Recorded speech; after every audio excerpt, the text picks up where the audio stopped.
What's going on, guys? Welcome in On Deck. If you're new here, go ahead and subscribe to this channel so we can talk more about the Braves as we continue into the regular season. I got a little bit of more in-depth things to talk about tonight, not so much these headlines that we've been lucky to get over the past week or two. I got a little bit more things I think we need to focus on in terms of what Double A needs to do, what the Braves need to do in terms of the pieces they need. So we're going to focus a little bit about that. Yeah, Jameson, we are actually going to focus on that interview that Double A had earlier on 680. But I'm going to take it from a different perspective. So Double A got on there, and he was kind of reflecting on the Marcell Ozuna deal again. And as much as that needs to happen, he actually focused on something that I wanted to hear about. It was the bullpen.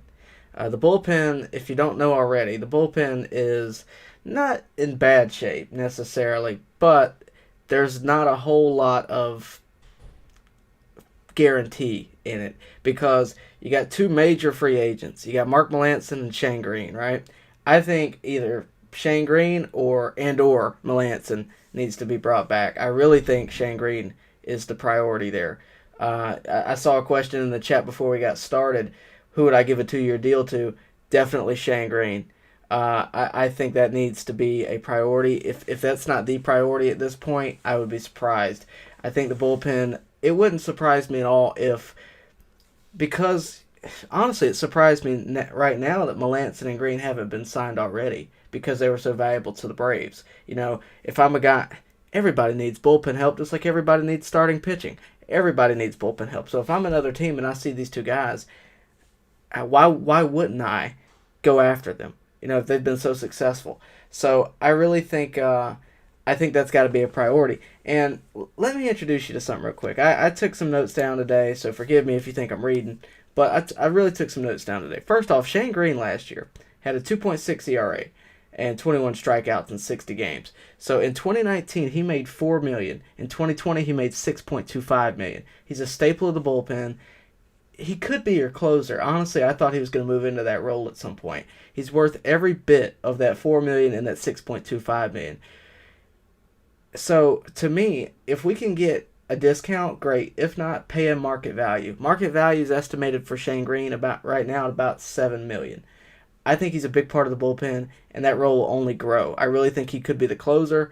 Maybe that role eventually goes to Will Smith, but frankly, Shane Green has been everything that Will Smith has not been able to be. And Will Smith had a rough go at it last year battling COVID and things like that. But right now what I'm going to do is I'm going to show you your bullpen candidate list. I think that's where we need to start. So this is everybody that I could think of outside of the minor leagues. This is everyone we've seen in the major leagues, at least at some point, that I think could be in the bullpen. So this is excluding Kyle Muller.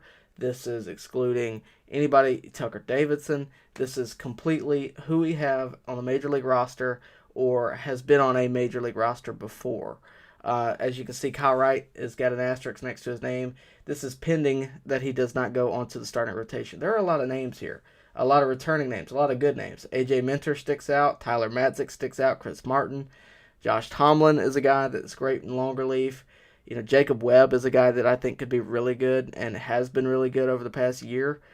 Bryce Wilson's a guy that I think that could adapt to being a one-inning, guy, if not being a starting pitcher later on in his career. Carl Edwards Jr., I threw him in here. He's, of course, on that minor league deal. And, of course, there is Luke Jackson, as somebody just pointed out. Of course, there is Luke Jackson. How could I not include Luke Jackson? But my point is, you have 17 names on that list, okay? There's a lot of names to choose from. I get that. There's a lot of, based on what I just showed you, you probably think, well, we have depth there. We have a lot of guys there. Yeah, we have a lot of guys there. Here's my only concern, though. What I'm about to show you is the list of pitchers from that list that's still on the roster that was in the NLCS roster last year. So these are the guys that the Braves have faith in going into the postseason. Okay? I'm not saying they're the only guys they have faith in, but these are the guys that we had faith in last year going into the postseason that are still on the roster.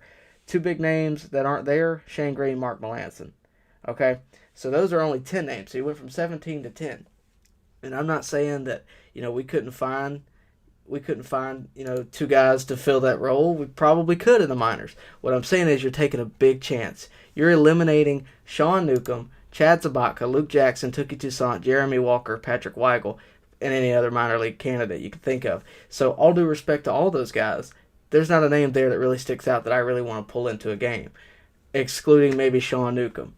But at that point, and Tookie has, there's sparks of good in all of them, but they're not good enough that I want to pull them in consistently on opening day. I need to see them prove themselves in the minors and adapt into the major leagues. So again, I'm not saying these guys couldn't be good out of the pen, but I'm saying you'd be taking a very big chance if you don't go get either Shane Green and or Mark Melancon or someone else. Of course, there are other options. I really think Shane Green has got to be your priority. I think he's in the top 5 bullpen pieces available right now. Mark Melancon is a guy that is consistent. He doesn't blow you away, but he is consistent, and I think the Braves have money. And we're going to talk about that in a second. We are going to talk about the budget for the Braves. So I really think we need help in the pen. Obviously, we lost a good bit of arms last year. Melancon and Green are gone. People ask me all the time, Melancon or Green, Melancon or Green. I personally think Green has a little bit more upside, and I've said religiously I think we need bullpen help. Pending Marcell Ozuna gets over with. Now that that's done, we need to focus on the other things that are a priority, and bullpen is certainly a priority. We need bench help. I've said that, since we lost Culberson and Duvall, we need bench help. So what's the move? Is there a move? Right now, the Braves have $23.4 million left on the payroll just to make it where they would have made it in 2020 under normal circumstances. So they could hold back. In theory, they could hold back. I don't think they will, just because of that huge revenue drop in 2020 due to the COVID. But I doubt it. I think the Braves are going to spend some money and either get some pieces or have some pieces return, i.e. Shane Green, Mark Melancon, and Adam Duvall. Off the books this year, you got Cole Hamels, $18 million, Mike Foltynewicz, $6.425 million. That's a combined $24 million for two guys that both played in only one game last season. Obviously there were extreme circumstances, but that's $24 million you got coming off the books. That's at this point free money. So Mark Melancon, $14 million, Shane Green, $6.25. Those are the big two guys, and I think you could probably get a deal on that. You could probably get Melancon a lot cheaper. I don't think his value is holding up quite what it was. I mean, $14 million is a lot for a reliever. I think Shane Green's more valuable than Mark Melancon. I think you might be able to get Melancon on a $7 million deal. That's about what the market estimate is. I looked up today. Greeny, I think he's a $7-8 million guy annually, and Tyler Flowers is also gone. He will likely be replaced by a rookie catcher. If I had to guess right now, Williams Contreras. If you haven't seen that guy, go look up his highlights. He's a guy that, of course, his brother's Wilson Contreras. We all know him. But I think Williams Contreras has all the potential in the world to be great behind the dish. He'll only be making $500,000. So you go from paying $4 million to $500,000 right there just at the catching position. So Nick Markakis is off the books, $4 million. Adam Duvall, $3.25 million. So those are two viable cheap bench options. So they also have history with Atlanta. So who knows? They might take an Ozuna deal where they come in cheaper. Nick Markakis has done that multiple times. I'm sure he'd be open to doing it again. Adam Duvall is a guy that I think has prospered in Atlanta. I think he's a guy that probably, if I was Adam Duvall's agent, I'd want him back in Atlanta just because of how successful he was here. Obviously, he's got to get paid, but you get what I'm saying. Also off the books, Darren O'Day, $2.25 million. He's already signed elsewhere. So that's $58 million total coming off the books. And I know you're going to ask, why didn't we go get Bauer? We got all this money laying around. Why didn't we go get Bauer? There's more to it than that. Acuna increased his salary from $1 million to $5 million. Albies increased his salary from $1 million to $3 million. Fried increased $500,000 to $3.5 million. Soroka increased $500,000 to $2 million. Swanson $3.5 million to $6 million. You see what I'm saying? That's $13.5 million right there. So Marcell Ozuna also made $18 million last year. The deal they just made, it's smart. It's actually backloaded, so he'll get paid more in the years to come than he will this year. This year they're only going to pay him $12 million, so that allows Alex Anthopoulos a little bit more freedom to go get some of these free agents. It's another $6 million free to use by the front office. So it's a backloaded contract, so they're paying more later. That allows them to make moves that need to be made now, and I think they're going to make them. They didn't want to pay Marcell Ozuna a lot now because they want to make those moves. So if you try to tell me they don't want to make these moves, I beg to differ. I think those moves are already in the making. I think Mark Melancon, Shane Green, not to say they're definites, but I think Shane Green is certainly a priority, and I think it certainly could happen. So The Braves' total payroll at the moment is $128.5 million for 2021. That may not be significant to you. Let me elaborate. That is well below 152 million. So 152 to 128. That's what 2020 would have been. So the Braves are far from done. That's just to get to what 2020 would have been. You know what I would like to see happen? I've pretty much laid it out. I think Shane Green will happen, and I think a bench piece is evidently in the plans. I think Alex Anthopoulos has said he'd like to add relievers and he'd like to add a bench piece. He's certainly got the cash to do it. I think you might see more than that. Maybe you re-sign both Melanson and Green. It's shocking again to see them still available. But let's be real here. It was shocking to see Marcell Ozuna still available too. So you got to think those talks are taking place with those relievers. And it's also been eerily quiet around Adam Duvall. And I've been an Adam Duvall guy since the start of the offseason. I think Adam Duvall could return. I think what happened, I was shocked to see him not get arbitration. That really surprised me. I had a whole, not to say rant, because I rarely disagree with Alex Anthopoulos. I think he's a very smart man. I think he's a very good general manager. However, it surprised me. The only thing that makes sense is that both player and team mutually agreed to let him test free agency. That is the only thing I can see, and maybe circle back, later in the offseason, and the Braves can give him a new deal. Let him test his worth. I don't mind it. After the year he just had, you can't tell me teams aren't reaching out to the guy. Your NL home run leader had 18 homers. Adam Duvall had 16. Okay, you can tell me all you want that he's a streaky hitter. He's not reliable against what so and so pitching. I'm not buying it. The guy's a good hitter, and he had a heck of a year last year. So teams are gonna hit him up. I have no doubt about it. But that's what I think right now. By the way, just because I'm live, Cardinals and Yadier Molina are nearing a deal. I don't know how many of you guys have seen it, but that's very interesting. It doesn't surprise me. Obviously, Yadi's been there a very long time, but just wanted to mention that in case you did not see it. I'm going to get to some of you guys' comments again. Super chats are the best way to get me to be able to respond to you. I have a lot of people to respond to in these chats, and I don't have a whole lot of time. So I really think... I really think that is the best way to get in touch with me. But anyway, yeah, so to me, the bullpen pieces and a bench bat, whether that be, you got a few options. You got Nick Markakis, you got Adam Duvall, and you got, of course, other free agents out there. Brett Gardner's one.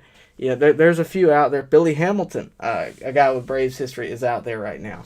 But I really think Adam Duvall, out of the ones I just mentioned, is the best fit. And, why replace a guy who more than performed last year? So that's how I feel about it. I would like to know what you guys think though. So I'm gonna try to read some of your comments. Let me see. Thanks for tuning in, guys. By the way, I really appreciate it. And if you're new, again, like this video, really helps me out. Subscribe to this channel. Hit the bell for notifications so that you know when I go live. That really will help you out because I know some of you guys. I got a comment today. I missed the live. Well, turn on notifications. You'll know exactly when I go on. That's the best way to keep up with everything going on here at On Deck.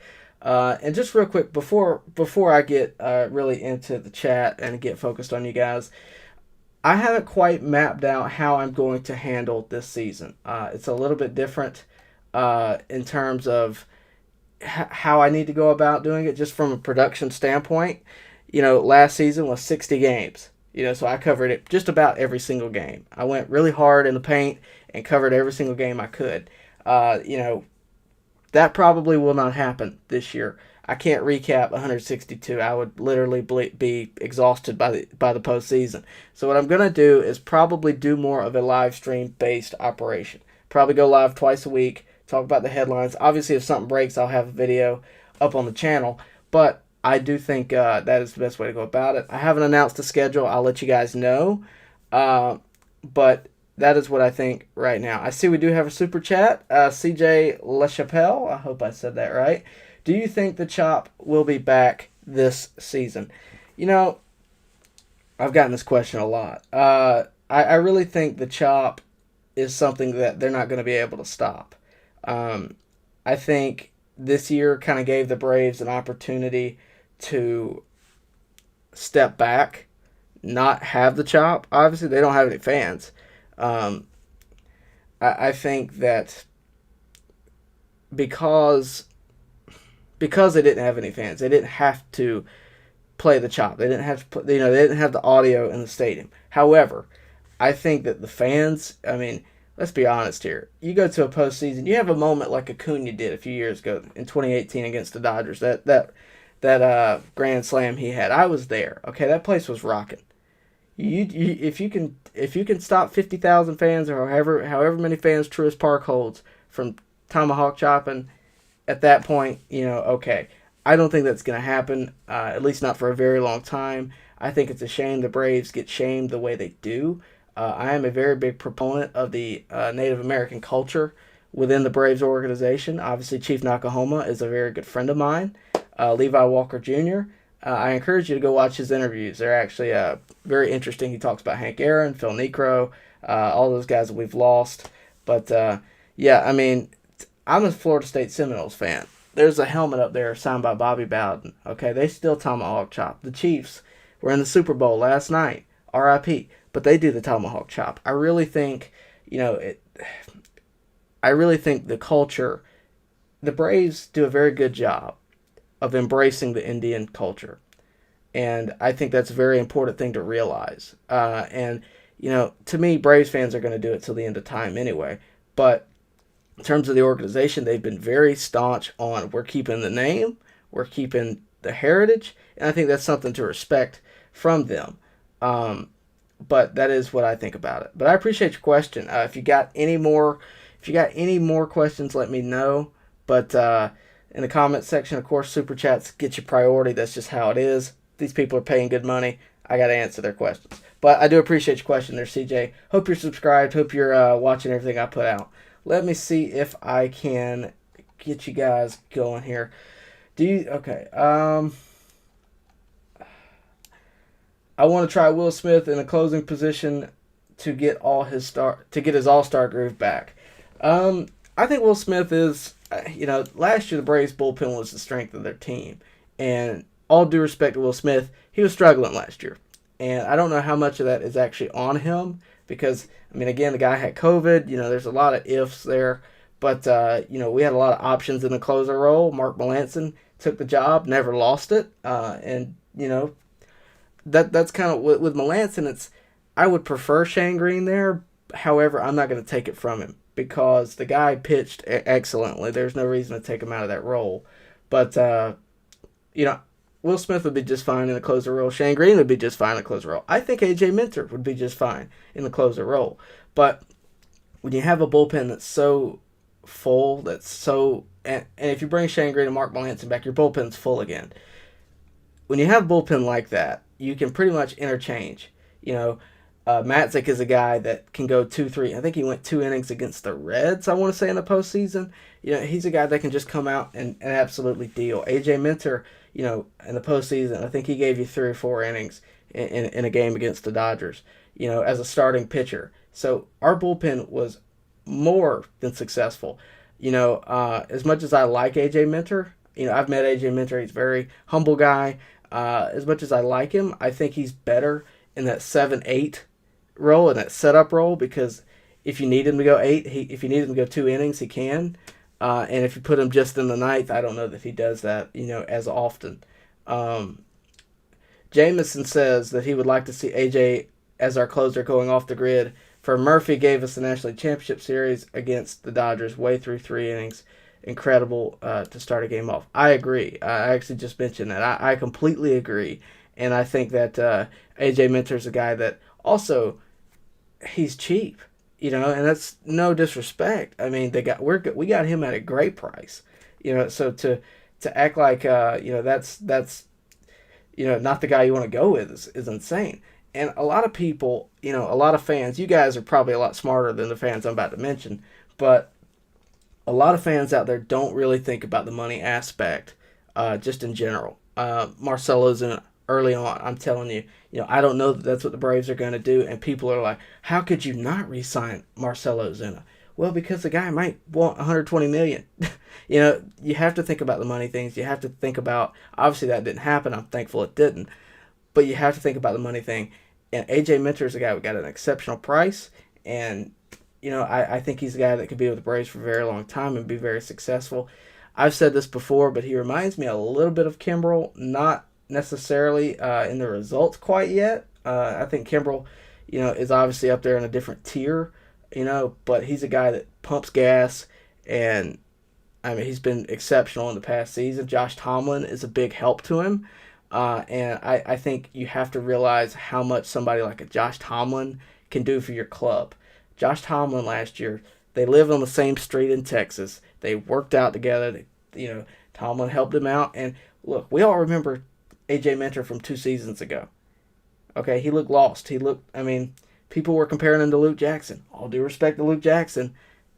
You see what I'm saying? So I really think that you have to recognize how good AJ Minter is, how good Tyler Matzik is, Will Smith, Chris Martin.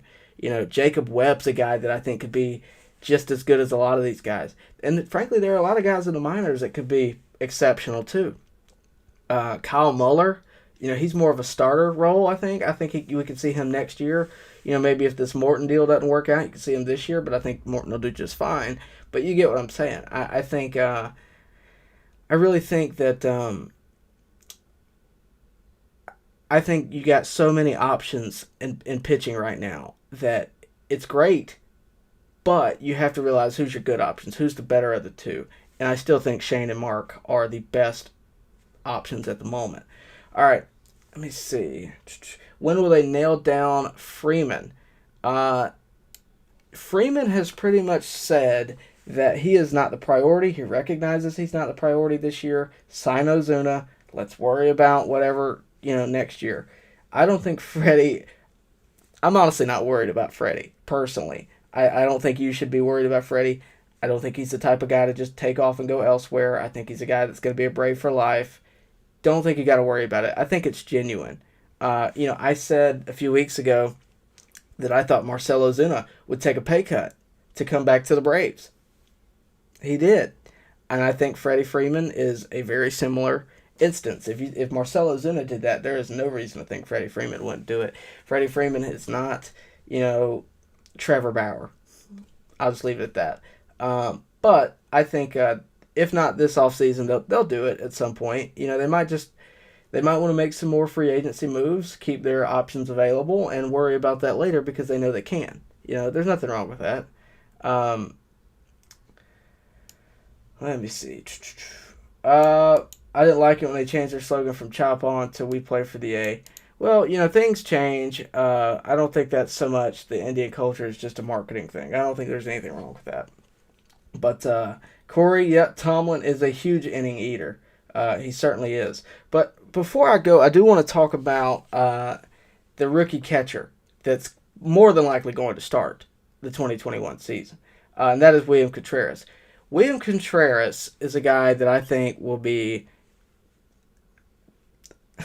everything Tyler Flowers wasn't. I think William Contreras has the potential to be. It might take him some time, but I would rather see him come in and adapt, get into the team, work with them. Look, I watched William Contreras play in spring training a few years back. I wish I had the video to play right now. He was catching Ian Anderson, and that's Ian Anderson's catcher, okay? Ian Anderson is obviously very good. I think William Contreras is great behind the plate. He's got a nice bat. Go watch some of his highlights. I've said it before. Go watch some of his highlights. He's that ball right there. I met him. He was very nice to me. Didn't get to talk to him very much, but if you ever get a chance to go to spring training, you get so close to those guys. Drew Waters is another one I actually got to speak to. Freddie Freeman. Got to talk to Freddie. Go to spring training. But anyway, I really think that William Contreras is going to be a major improvement. Tyler Flowers, all due respect, those last couple of years weren't so great. At the plate, to me, behind the dish, he kind of fell off. In terms of his framing ability, because 3-4 years ago when he got re-signed, I believed in his framing ability because I saw it, regularly, and I just didn't see it these past few years. He was all right a few years ago, when we needed some catching. Now we have catching. We have catching in the waiting. And if not William Contreras, there's Shea Langoliers. If not Shea Langoliers, there's Alex Jackson. I just think we have too many catchers to spend $4 million on Tyler Flowers. Again, I hope Tyler Flowers winds up somewhere and gets to play. But, I think it's a good move that he's moving on. They're not re-signing him. I was honestly surprised at that time that they did not sign Kurt Suzuki over Tyler Flowers, because Kurt Suzuki signed to the Nationals for a cheaper deal, and Kurt Suzuki was arguably a better hit. I wouldn't say arguably. He was a better hitter, and behind the plate he wasn't bad at all. So I was honestly surprised at that time that they did not re-sign Kurt Suzuki. They didn't re-sign Kurt Suzuki, but I think Tyler Flowers is a guy that would be really good for a young club. I think he's a guy that could be a good mentor. And I think he probably has been to some degree to these guys in the minors. But I am not saying I'm glad to see these go, but I'm glad to get that money off the books. Again, you're going from paying a guy $4 million for the year to paying a guy $500,000 for the year in William Contreras. So we'll see what happens. I look forward to opening day. Obviously, d'Arnaud will be back. But I think there's a lot to look forward to. I think there's a lot more to look forward to in the offseason. I think you'll see some more moves. I think you'll probably see some returns to Atlanta. But there's a lot I think yet to happen. Again, I think Shane Green and Mark Melanson are, not to say guarantees, but I think they're certainly having those conversations. Chad Davis, what's going on, man? Drew Waters needs a chance. I heard he's not good. I don't know who you heard that from. But Drew Waters is a very highly touted prospect. I've actually met and spoke with him a couple of times. Drew, I think a lot of people compare him to Chipper Jones just in terms of, that same, style of play. I don't think he is Chipper Jones level. There's a long road to get there. But they have a very similar style of play in terms of just how they carry themselves. I don't know how that translates to the field. I've seen him very limited, and when I have, he hasn't performed exceptionally well. There hasn't been anything that I'm like, But let's be real here. When you compare him to a major league product, of course there's not going to be, they're not going to be the same. Pache, excellent prospect, gets to the majors and, is average, and there's nothing wrong with that. It takes time. It takes time to develop those skills to get better. But honestly, I really think I think that if given the opportunity to develop correctly, given that time, I think he could be a very good piece.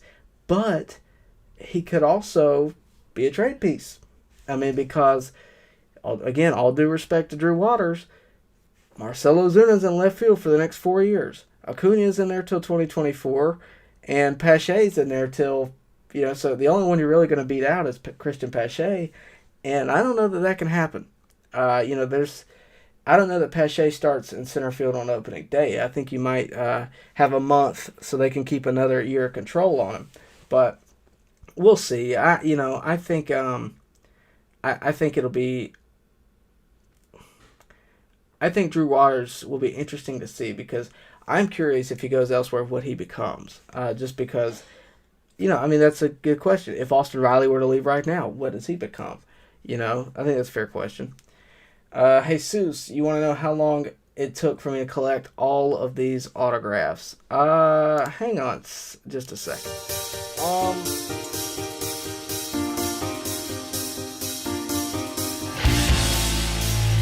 I was gonna find you a ball, but I don't see it. But my first baseball I ever got signed, I was about 9 years old. I am now 21, and I have about 50, or 50 or 60, and I have. Y'all only see the small little corner. I have a whole room over there. But one of these days I'm gonna have a video where I just show you the autographs. But that will be another time. I appreciate the question though. Waters in left field, Acuna right field, Pache center field. Braves get it done. Can't Inciarte or Markakis. Chuck Black, that's if you had the DH. But unfortunately, there is no DH. I would completely agree with you if that was the case. I was immediately impressed by Pache personally. I was too. But my point here, Stellar, it's not so much that I wasn't impressed by Pache, but compared to major league level talent, he's average. And there's nothing wrong with that. But not everyone comes in and has a month like Austin Riley right? Not everybody does that. I think over time, just like Acuna did, just like Dansby did, just like Freddie did, he'll adapt into a better major league player. It's a big jump going from AAA to MLB. It just is. But that's really just that's just how I feel about it. In terms of that, you need a new setup tour. It looks awesome. Um, at some point I will. This setup is more of a workspace than it is like my old setup that I had, the desk here and all that. That was more of a display piece. This is more of an actual workstation. I do a lot of editing here.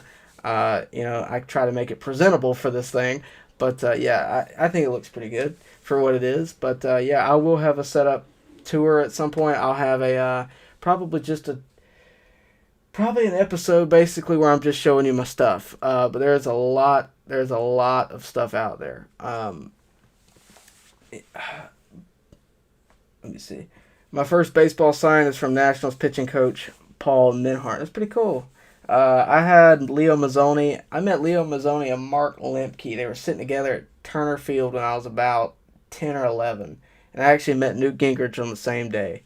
And the ball they signed was actually an Albert Pujols home run ball from batting practice. So it wasn't, worth anything. But it was from batting practice that Albert Pujols hit. There's a story behind that, but that's for another day. But I met them sitting in the stands. They were very nice to me. I ended up interviewing Leo Mazzoni a few years ago. Haven't really met Mark Lemke in recent years, but met Leo Mazzoni a few years ago, and I actually told him that. He cracked a smile. He said, "Wow, thanks for making me feel old, kid." I'm like, it is what it is. But I am going to get out of here in just a minute. If you got any last minute questions, get them in. Super Chats, of course, will get you priority, but I do got to get out of here in just a minute. I really appreciate you guys tuning in. It means a lot to me. Again, thank you all. I mean, one last time, I'm just going to say this. For the foreseeable future, this is what we're going to do. It's not going to be every day. It's not going to be all the time. But leading into spring training, this is what we're going to do. These live broadcasts, here and there, I'll do them when I can, and I'll get you content, when I think it's worth talking about. During the regular season, it will be more of a set time. It will be more of a set time, whether it be Tuesday, Thursday, Monday, Friday, Saturday, Sunday, I don't know yet. But I will drop a schedule. It'll more than likely be dropped on the community page. I'll let you guys know here as well. But I'll let you know when it's going to be. But for now, stay tuned. Turn on post notifications. That is the best thing you can do. In terms of, I see every now and then people don't get to watch because they miss out. And I hate that happens. You got to turn on notifications so you know when I go live. But, I will have a set schedule coming pretty soon for spring training, for the regular season, and, of course, as we move into the postseason. So what you need to do for me is go subscribe if you haven't already, which I'm sure most of you have, but go subscribe. Do that. Turn on post notifications. And, of course, tell your friends about the channel. Post it to social media. Let them know, what I do. It's a lot of good content here. I try to get you interviews as well. Obviously, with COVID, it's been a bit difficult to do. I've reached out for some virtual interviews. It's up and down. I can't really can't make it happen necessarily, but I will try to get you guys some extra content as well. Chad Davis, I see you down there. For all you that know, Tyler is a busy man. I am. I get up. I'm not going to talk about this very long, but I get up at about 3:30 every day, and I go to work. So I am a very 3:30 a.m. by the way. And of course I'm in school full time, and I'm actually working full time now. So it's a little bit harder for me to do quite as much anymore, but I do enjoy it, and of course I enjoy talking to you guys. But I will do more content as there's more available to talk about.